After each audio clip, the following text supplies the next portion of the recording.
এই জনমে নাই বা পেলাম, পর জনমে যদি পাই। खत्म। बाय बाय, टाटा, गुड बाय, गया। কি হয় মৃত্যুর পরে? স্বর্গ মর্ত পাতাল। তো স্বর্গ মর্ত পাতালে 3 প্রকার স্বর্গ আছে।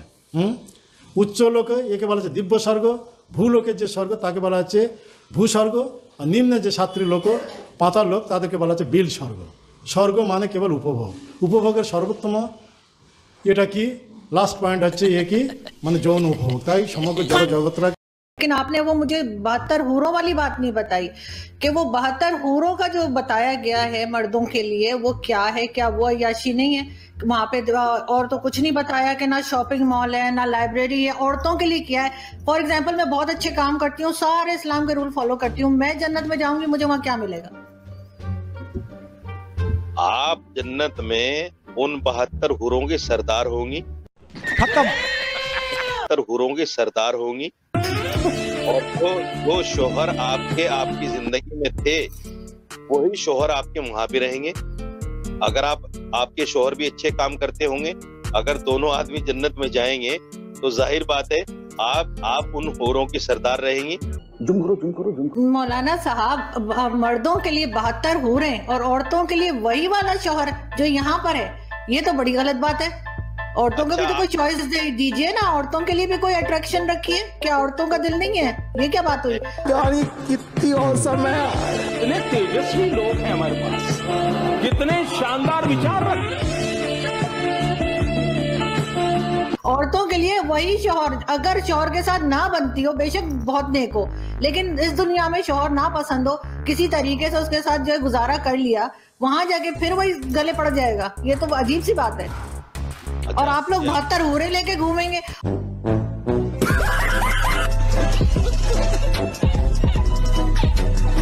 दुनिया से उतना दिल लगाओ जितना तुम्हारी जरूरत पूरी हो सके, बस।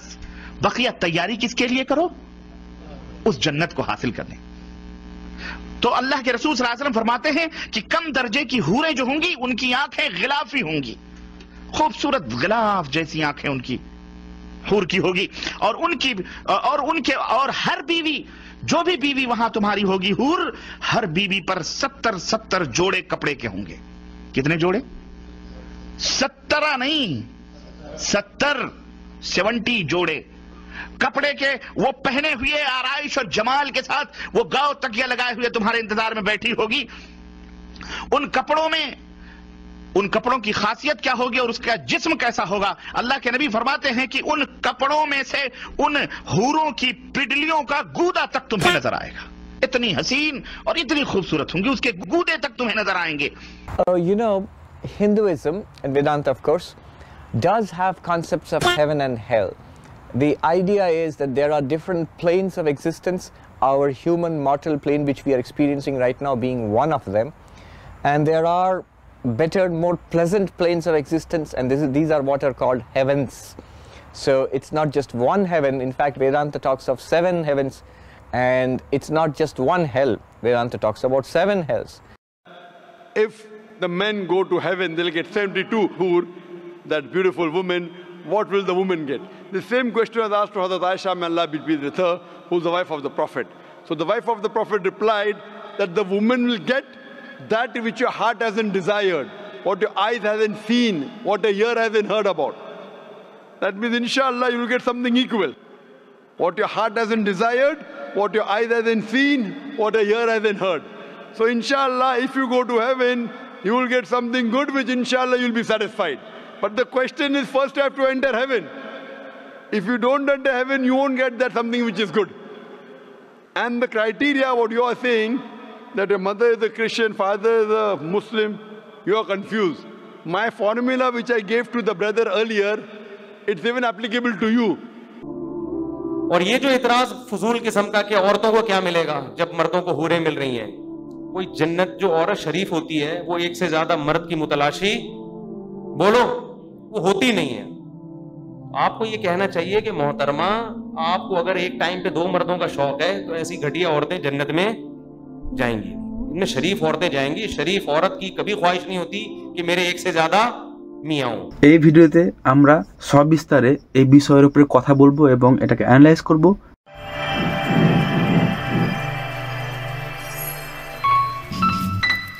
হ্যালো ফ্রেন্ডস, আমি দ্য স্কলার। পৃথিবীতে যা কিছুর সৃষ্টি হয় সেটা একদিন না একদিন ধ্বংস হয়, সেটা আমরা সবাই জানি। সেটা গাছপালা হোক, পশু পাখি হোক, তারা হোক, গ্রহ হোক, বিশ্বমণ্ডল হোক, ইভেন ব্ল্যাক হোল হোক, তাও না কেন। কিন্তু এটা মানুষের বৈশিষ্ট্য। জন্মের মতো মৃত্যুকে সেইভাবে আমরা সেলিব্রেট করি না, কিন্তু এটা খুবই স্বাভাবিক। সৃষ্টি এবং ধ্বংস, জন্ম এবং মৃত্যু, এটা খুবই এক নর্মাল প্রসেস এবং আমরা এই বিষয়ে ভাবতেই ভয় পাই এবং এই বিষয়ে কথা বলতেও আমরা দ্বিধাদ্বন্দ্ব প্রকাশ করি যে মৃত্যু। কিন্তু একটা জিনিস খুবই নির্দিষ্ট, যেটা আমরা প্রত্যেকেই করে থাকি, সেটা হলো একটা প্রশ্ন, মৃত্যুর পর কি হয়? কি হয় মৃত্যুর পরে? যেমনটা বেশিরভাগ মানুষ মনে করে মৃত্যুর পরে নাকি আর একটা দুনিয়া আছে যেখানে আমরা যাই, সেটাও নাকি দুভাগে বিভক্ত।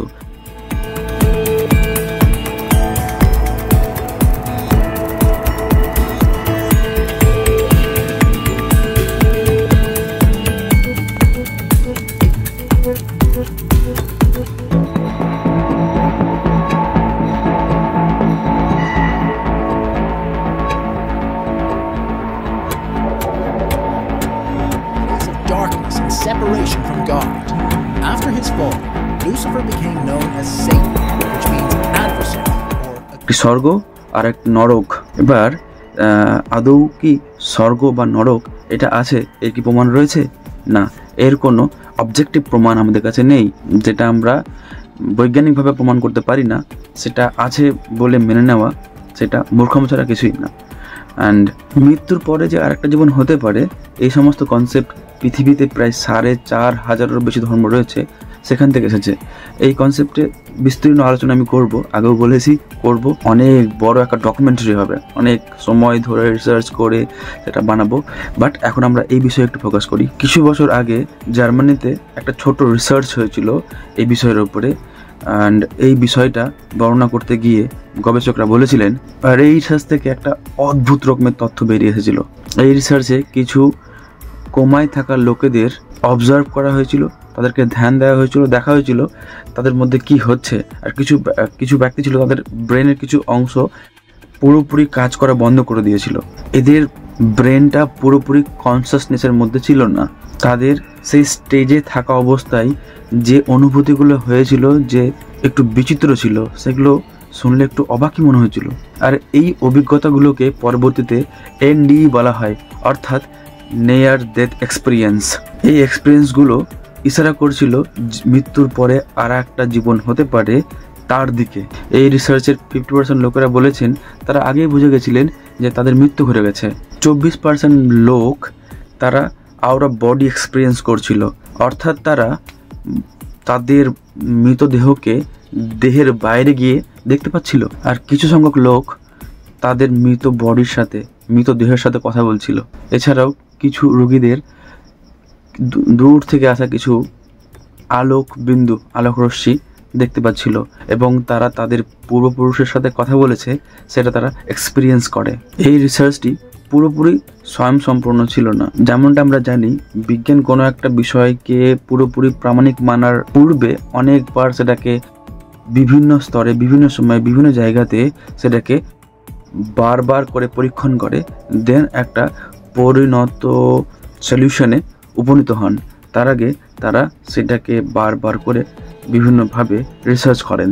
এইবারে এই রিসার্চটি 3টি দেশে, UK, US অ্যান্ড অস্ট্রেলিয়া, 3টি দেশে করা হলো, যাতে এই তথ্যগুলো আরও সুস্পষ্টভাবে তারা যাচাই করতে পারেন। এইবার পেশেন্টের সংখ্যা বেশি হয় এবং রিসার্চে আরও বেশি তথ্য দিয়ে, আরও বেশি মনোযোগ দিয়ে দেখা হয় এবং অনেক গবেষকের সংখ্যাও বাড়ানো হয়। তারা বলেন মৃত্যু কোনো ঘটনা নয়, মৃত্যু একটা প্রসেস, যে প্রসেসে আমাদের দেহের বিভিন্ন জায়গায় বিভিন্ন কোষের মৃত্যুর ফলে ঘটে এবং এই প্রক্রিয়াকে সঠিক ট্রিটমেন্টের মাধ্যমে রিভার্সে আনা যায়। এটাই ডক্টরদের কাজ, তারা এইভাবে আমাদের জীবন বাঁচান। বৈজ্ঞানিকগণ এইটা খোঁজ করেন যে মৃত্যুর সময় আমাদের ব্রেনে অক্সিজেনের অভাব হয় এবং তার ফলে আমাদের ব্রেনের প্রসেসগুলো খুব দ্রুত ঘটতে থাকে এবং ব্রেনের মধ্যে একটা অদ্ভুত জিনিস সৃষ্টি হয়। মরার সময় আমাদের ব্রেন REM ইনক্লুশনে পৌঁছে যায় এবং যেখানে আমাদের ইন্দ্রিয়, আমাদের 5টি ইন্দ্রিয় রয়েছে, সেই 5টি ইন্দ্রিয়ের থ্রুতে যে সমস্ত ইনফরমেশন আমরা পেয়ে আছি বা পেয়ে থাকি সেগুলো মিক্স আপ হয়ে থাকে এবং মাথার মধ্যে একটা হ্যালুসিনেশন সৃষ্টি হয়, যেটা আমাদের হয়ে থাকে। হ্যালুসিনেশন আমরা অনেক সময় করে থাকি, ভূতের হ্যালুসিনেশন করি আমরা, ভূত দেখে নিয়েছি। কখন আমরা মরচুকাতে হ্যালুসিনেশন করি, যে দেখতে পাই প্রচুর জল থাকে না, তো এটা ব্রেনের মধ্যে একটা ক্রিটিক্যাল প্রসেস ঘটে বলে আমরা দেখতে পাই, রাইট? যদিও এটা আমাদের ব্রেন স্টেমে হয়, সেই জন্য আমাদের দেহের বাকি কোনো অংশ কাজ না করলেও সেখানে এই দৃশ্যগুলো আমরা অনুভব করতে পারি, এটা স্পষ্ট বোঝা গেল। এবং অন্যদিকে বেশিরভাগ লোকের কাছে যে বিষয়টা আসছিল সেটা হলো একটা আলোক রশ্মি তারা দেখতে পাচ্ছিল, আর সেই আলোক রশ্মিটা দেখতে পাচ্ছিল অপারেশন টেবিলে থাকা উপরে যে বাল্ব থাকে, বাল্বের লাইটটা, সেটা খুব অবভিয়াস ছিল। আরও কিছু বিষয়, যেমন যে বডিটা রয়েছে সেই বডির বাইরে এসে সে যখন দেখতে পাচ্ছে যে আমি তার বডিটা দেখতে পাচ্ছি, তাহলে সেখানে একটা যখন মৃত্যু ঘটে সেই সময় একটা চিঠি রাখা হয়, সেই চিঠিটা সে কি দেখতে পাচ্ছে আদৌ? সে কি যখন তার দেহের বাইরে বেরিয়ে সে কি চিঠি রাখা হয়েছে ওখানে সেটাকে দেখতে পাচ্ছে? সেটা তারা দেখতে পায়নি। তো সে যে দেহের বাইরে বেরিয়ে দেখতে পাচ্ছে তার শরীরটাকে, এবং তার সেই শরীরের সাথে সে কথা বলছে, সেগুলো সব কথাই এখানে অপ্রমাণিত হয়ে গেল। এই রিসার্চ থেকে আমরা এইটুকু স্পষ্ট হতে পারছি যে মৃত্যুর সময় আমাদের ব্রেনের মধ্যে কি ঘটছে, কি প্রসেসটা হচ্ছে, সেটা পুরোপুরি আমাদের কাছে এখন পুরোপুরি বোধগম্য। আমরা বিজ্ঞান থেকে সেটা বের করে নিতে পেরেছি। সেজন্য এই কথাটা এখানে স্পষ্টই বলতে পারি যে রিবার্থ যে কনসেপ্টটা রয়েছে সেটা পুরোপুরি অযৌক্তিক, সেটা পুরোপুরি ভুয়ো, সেটা আমরা কখনোই মানতে পারি না। সেজন্য আমরা এই গানটা গাই না, এই জন্মে নাই বা পেলাম, পর জন্মে যদি পাই। না রে ভাই, জীবন একবারই পেয়েছো, এই জীবনে যা কিছু করতে হবে এই জীবনে করতে হবে, আর কোনো জন্ম নেই। সেটা একদম মাথা থেকে বের করে যা করতে হবে নিজের 100% 100% দিতে হবে। পরের জন্ম করে নিব সেই চিন্তাটা মাথা থেকে বের করে দিতে হবে, কারণ জীবন একবারই পেয়েছো। মৃত্যুর পরে আসলে যেটা ঘটে সেটা সত্যিই কঠিন বাস্তব।